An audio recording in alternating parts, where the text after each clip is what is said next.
Team already പുറത്ത് ഇപ്പോൾ നെന്മാറ ഇരട്ട കൊലപാതകത്തിൽ പാലക്കാട് എസ് പി മാധ്യമങ്ങളെ കാണുന്നു. അതിലേക്ക് പക്ഷേ അത് ആ സ്ഥലത്തേക്ക് ഇയാൾ വന്നിട്ടില്ല. പല സ്ഥലത്തേക്ക് ടീം ഇപ്പോൾ ഓൾറെഡി സ്റ്റാർട്ട് ചെയ്തു പോയിട്ടുണ്ട്. ഞാൻ സ്ഥലം ഇപ്പോൾ പേര് പറയുന്നില്ല, കാരണം if he is there he will run away. So നമ്മുടെ ടീം ഓൾറെഡി പോകുന്നുണ്ട്. മറ്റ് കാര്യങ്ങൾ ഇൻട്രോഗേഷനിൻ്റെ കാര്യം ഇയാളുടെ ബ്രദർക്ക് ഇപ്പോൾ ഞങ്ങൾ കുറച്ച് ഇൻട്രോഗേറ്റ് ചെയ്തിട്ട് നോക്കുന്നുണ്ട്. ഈ information can be coming from that. So അത്ര കാര്യം ഞങ്ങൾ ഓൾറെഡി ഇതിൽ ചെയ്തിട്ടുണ്ട്. ബാക്കി കേസിൻ്റെ ബാക്കി പ്രൊസീജിയേഴ്സ് ഓൾറെഡി ചെയ്തിട്ട് വരികയാണ്. രണ്ട് ഫോണല്ല, ഇപ്പോൾ ഒരു ഫോണിൽ കുറേ സിം കാർഡാണ് ഉപയോഗിച്ചത്. പിന്നെ ഇയാളുടെ സിം ഉപയോഗിച്ചിട്ട് മറ്റു ഫോണുകളിൽ വെച്ചിട്ട് അത് സംസാരിച്ചിട്ടുണ്ട്. സോ അത് നമുക്ക് ഐമാർ വെരിഫിക്കേഷൻ ചെയ്തിട്ട് അങ്ങനെയാണ് മനസ്സിലായത്. സോ ആ എല്ലാം ഫോൺ നമ്പറിൻ്റെ ഡീറ്റെയിൽസ് ഞങ്ങൾ എടുത്തിട്ട് അതിൻ്റെ പരിശോധന ചെയ്യുന്നുണ്ട്. ഈ പ്രതിയുടെ ബെയിൽ ആപ്ലിക്കേഷനുമായിട്ട് ബന്ധപ്പെട്ടിട്ട് ഒരുപാട് ആശയക്കുഴപ്പങ്ങൾ നിൽക്കുന്നു. നേരത്തെ തന്നെ ഇയാൾക്കെതിരെ പരാതി കൊടുത്തിട്ടും നടപടി പോലീസിന്റെ ഭാഗത്തുണ്ടായിരുന്നില്ല എന്നുള്ളൊരു പരാതി അത് ഞങ്ങൾ കുറേ പ്രാവശ്യം അത് ക്ലാരിഫൈ ചെയ്തിട്ടുണ്ട്. ബെയിൽ ആപ്ലിക്കേഷൻ നേരത്തെ ഇയാൾക്ക് ബെയിൽ കിട്ടിയിരുന്നു. ആ ബെയിൽ സമയത്ത് നമ്മുടെ ഭാഗത്ത് തന്നെ നെന്മാറ പോലീസ് അതിൽ വളരെ സ്ട്രോങ് ആയിട്ടുള്ള ബെയിൽ ഒബ്ജെക്ഷൻ റിപ്പോർട്ട് ഫയൽ ചെയ്തിരുന്നു. പക്ഷേ അയാൾക്ക് 22 ആ സമയത്ത് ബെയിൽ കിട്ടി.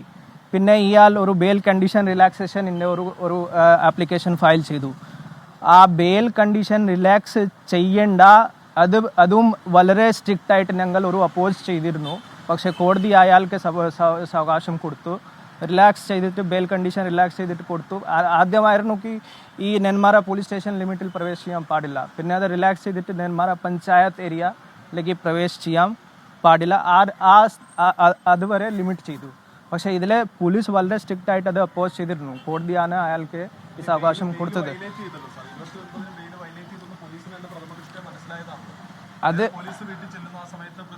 അത് ഞങ്ങൾ അതിൻ്റെ എന്തെങ്കിലും അതിലെ ഭാഗത്ത് തന്നെ പോലീസിന്റെ ചെറിയ എന്തെങ്കിലും വീഴ്ച ആണെങ്കിൽ ഞങ്ങൾ അത് ഞങ്ങൾ അന്വേഷിക്കാം.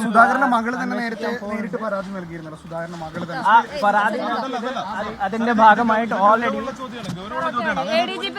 പോലീസിന്റെ റിപ്പോർട്ട് ഞങ്ങൾ സബ്മിറ്റ് ചെയ്യാൻ പോകുന്നുണ്ട്.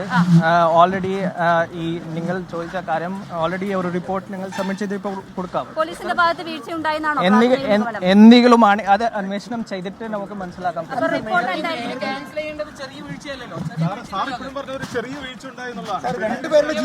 വീഴ്ച എന്തെങ്കിലും ആണെങ്കിൽ അതിന്റെ പരിശോധന ചെയ്തിട്ട് ബന്ധപ്പെട്ട നടപടികൾ അതിലെടുക്കും. നമ്മുടെ ഡിപ്പാർട്ട്മെന്റ് ഭാഗത്ത് തന്നെ അതിന്റെ നടപടികൾ നമുക്ക് അന്വേഷിച്ചിട്ട് എടുക്കാൻ പോകും.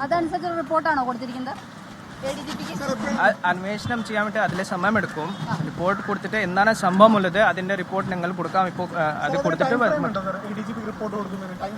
ടൈം ഫ്രെയിം ഇന്ന റിപ്പോർട്ട് നമുക്ക് സബ്മിറ്റ് ചെയ്യാം. അതിന്റെ ഇന്ന് കൊടുക്കും.